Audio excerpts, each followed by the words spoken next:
Okay, just so you know, doing 3 superhero movies in a row was not intentional. But I'm locked in my house at the moment, so I have absolutely nothing better to do. Hell, I don't even own Animal Crossing. So to pass the time, let's talk about a direct-to-DVD animated film that no one except DC fans give a shit about.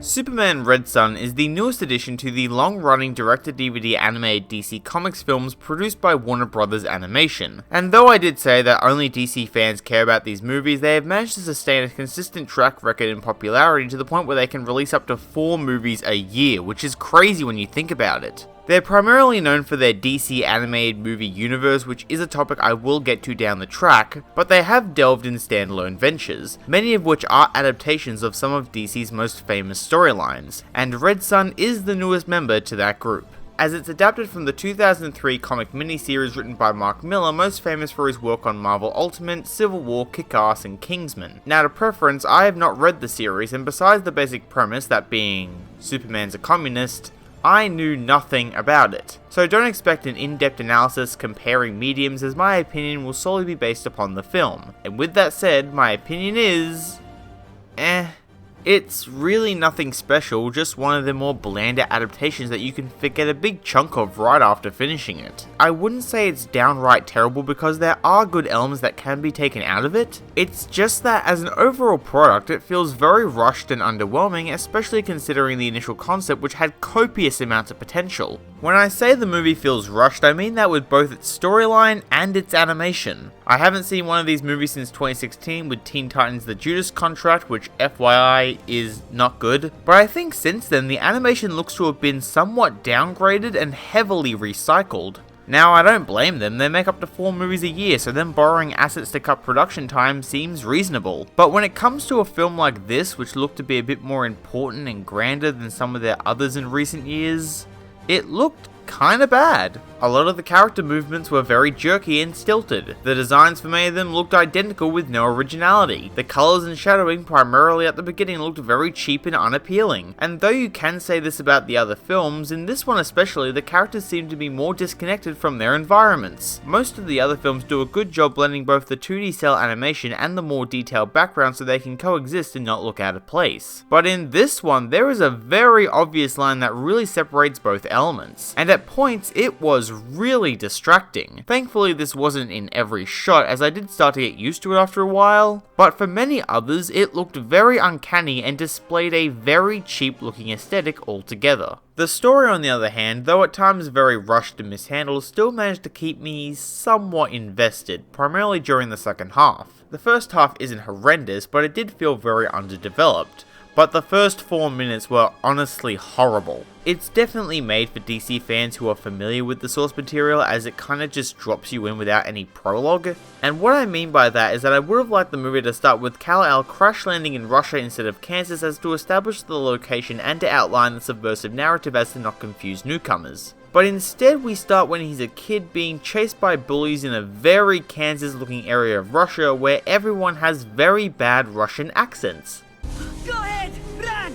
But when we catch you, we're going to break those skinny legs of yours! And stomp on your ugly face!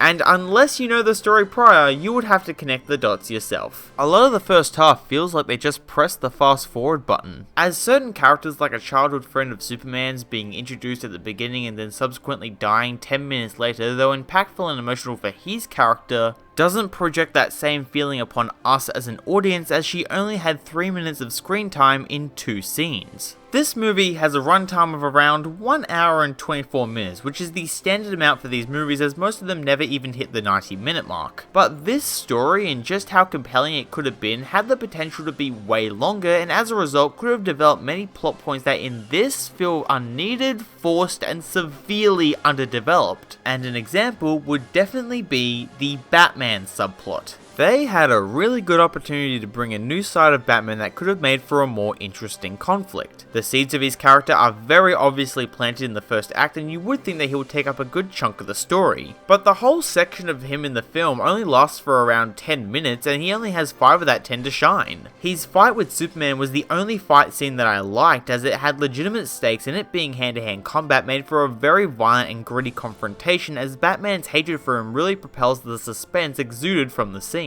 But it would have been way better to see more of him, because there's so much they could have done with not only expanding his character, but also his rebellion group. Having them as a threatening, long-standing antagonist towards Superman both on and off screen for a larger chunk of the film would have dramatically improved Batman's purpose to the narrative and his effects on Superman's character arc. Instead, we only get one scene where he brings terror to Russia by blowing up a museum, and overall he just feels like a shoo-in to show more DC characters. Which also transitions us into the out-of-nowhere inclusion of Hal Jordan Green Lantern, who was forced and very unneeded. He's only in 2 scenes with a combined screen time of around 3 minutes. The only reason why they decided to let him make an appearance in my eyes would be again to have more recognizable characters. There was nothing special or interesting about him that I could distinguish compared to other incarnations, and by the end of his second scene, which is the fight with Superman, he pretty much pulls a Captain Marvel and gets yeeted off screen. I think one of the main reasons this rushed feeling plagues the film is that it's directed by Sam Liu, who is one of the people we thank for pumping these movies out consistently. Since 2015, he has directed 14 DC animated films, and though I have not seen the vast majority of them, I can say that the 3 I have seen are not that great. Except for this one. I liked this. But even without seeing the others, this schedule looks like hell, as it would have significantly lowered production time, and most likely many corners must have been cut and not every aspect was properly looked over.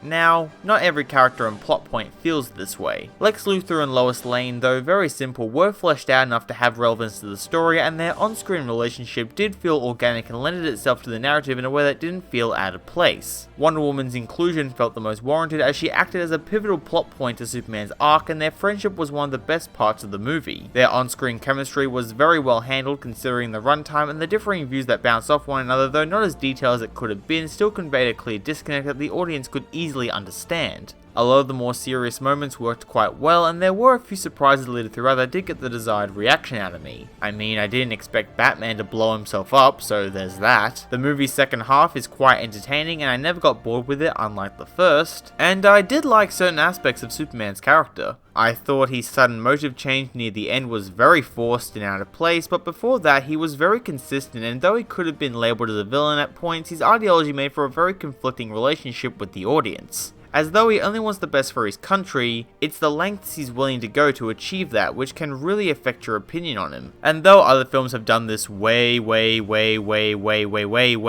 better, it was pretty okay for this type of movie. Except the ending. That was shit. And besides what I just said, I didn't really find his personality memorable or intriguing, and while writing this, I've kind of already forgotten most of what he does. So to end this off, Superman Red Son is an at best okay animated film which, though having pretty major narrative flaws, still delivered an interesting premise, an entertaining second half, and a few good character scenes. It's not something I would watch again, unlike some of their previous installments, as its rushed pace and lack of development on certain aspects really did knock it down a few points. This is not going to be the last time I talk about these films, as 2 more are on the way later this year, so with that said, we'll see what happens.